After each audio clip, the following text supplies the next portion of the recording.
Hello, welcome to my channel. ఈరోజు మన ఛానల్లో వినాయక చవితి స్పెషల్గా సాఫ్ట్గా మంచి రుచికరంగా మోదకాలను ఈ వీడియోలో మీతో షేర్ చేసుకోబోతున్నాను. పండుగ రోజుల్లో చాలా ఈజీగా తక్కువ టైంలో వీటిని చేసుకోవచ్చు.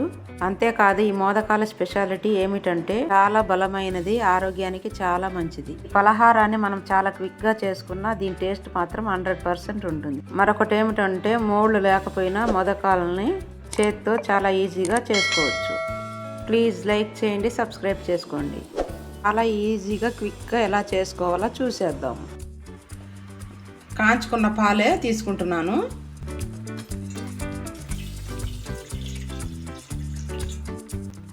ఈ పాలలోకి బెల్లం వేసుకుందాము. 1/2 కప్ బెల్లం,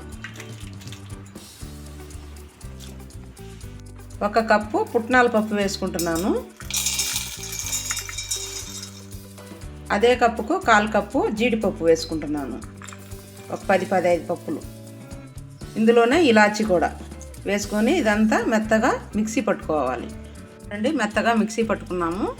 ఇప్పుడు దీన్ని పక్కన పెట్టేద్దాం. ముందుగా గిన్నె పెట్టుకొని హీట్ అయిన తర్వాత నెయ్యి వేసుకోవాలి. 1 స్పూన్ నెయ్యి వేసుకోవాలి. మిక్సీ పట్టి పెట్టుకున్న ఈ పొడిని వేసేసుకోవాలి. ఈ పుట్నాల పొడి అంతా వేసేసుకోవాలి. ఇప్పుడు దీన్నంతా బాగా ఫ్రై చేసుకోవాలి. చూడండి, కొంచెం సేపు ఫ్రై చేసుకున్న తర్వాత పచ్చి కొబ్బరి వెనకాల ఉన్న బ్లాక్ పార్ట్స్ అంతా తీసేసి తురిమి పెట్టుకున్నాను. దీన్ని వేసుకోవాలి. మీ కాడ పచ్చి కొబ్బరి లేకపోతే ఎండు కొబ్బరి పొడి అయినా వేసుకోండి. ఇప్పుడు ఇదంతా బాగా కలుపుకోవాలి. కొంచెం సేపు లో ఫ్లేమ్లోనే బాగా ఫ్రై అవ్వాలి. ఇప్పుడు బెల్లం కలిపి పెట్టుకున్న పాలు వేసుకోవాలి. మీకు బెల్లం ఇష్టం లేకపోతే చక్కెరతో అయినా చేసుకోవచ్చు. బెల్లం బదులు చక్కెర వేసుకోండి.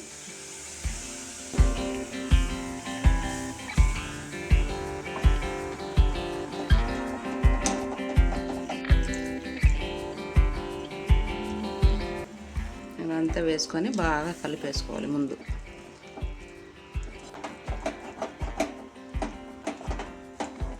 ఇలా కలుపుతూ ఉంటే అదే గట్టిపడి దగ్గరకు వస్తుంది.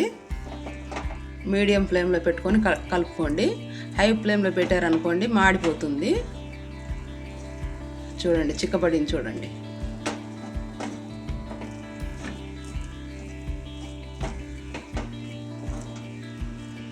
ఇందులోకి చివరిగా కొంచెం నెయ్యి వేసుకుందాం.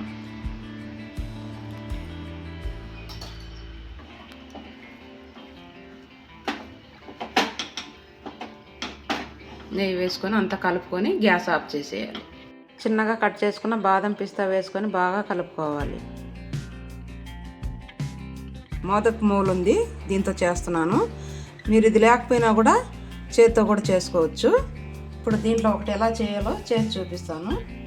ముందుగా దీనికి కొంచెం నెయ్యి అప్లై చేసుకోవాలి. చూడండి, ఇలా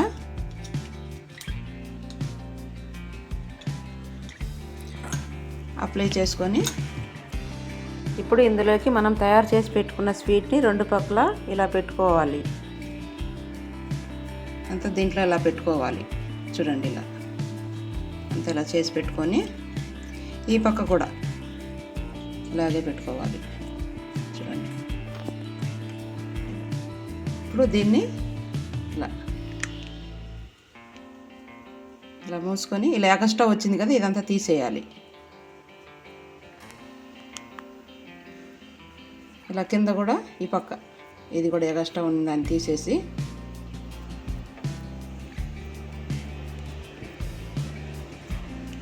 చూడండి.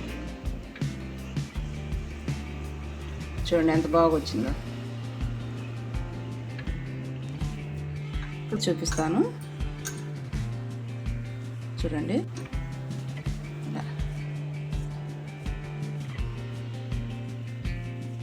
చూడండి. ఇప్పుడు ఇలా ఉంటగా చేసుకొని దీన్ని ఇలా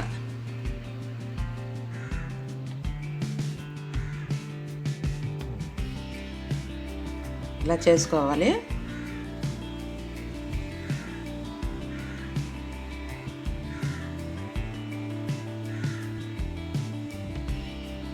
ఇలా చేసుకొని స్పోక్ ఉంటుంది కదా, దీంతో ఇలా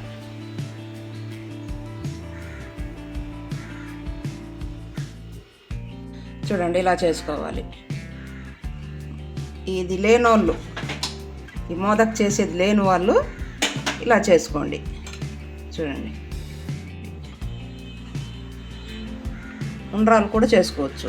ఇలా మీకు ఇష్టమైన టైప్లో చేసి పెట్టుకోండి. ఇలా మోడ్లో అయినా చేసుకోవచ్చు, లేదా లడ్డులా చుట్టైనా దేవుడికి సమర్పించవచ్చు. సింపుల్గా ఆరోగ్యానికి మేలు చేసే స్వీట్ మొదకల్ని ఎలా తయారు చేయాలో చూశారు కదా. ఇంట్లో ఒకసారి ట్రై చేసి చూడండి. మీరు చాలా రుచిగా, ఇంట్లో వాళ్ళకి బాగా నచ్చుతాయి, నోట్లో అలాగే మెల్ట్ అయిపోతాయండి. మీరు ట్రై చేశాక మీకు ఎలా కుదిరిందో నాతో షేర్ చేసుకోవడం మర్చిపోవద్దు. మరిన్ని సింపుల్ అండ్ టేస్టీ రెసిపీస్ కోసం మన ఛానల్ని సబ్స్క్రైబ్ చేసుకోండి. Thank you for watching.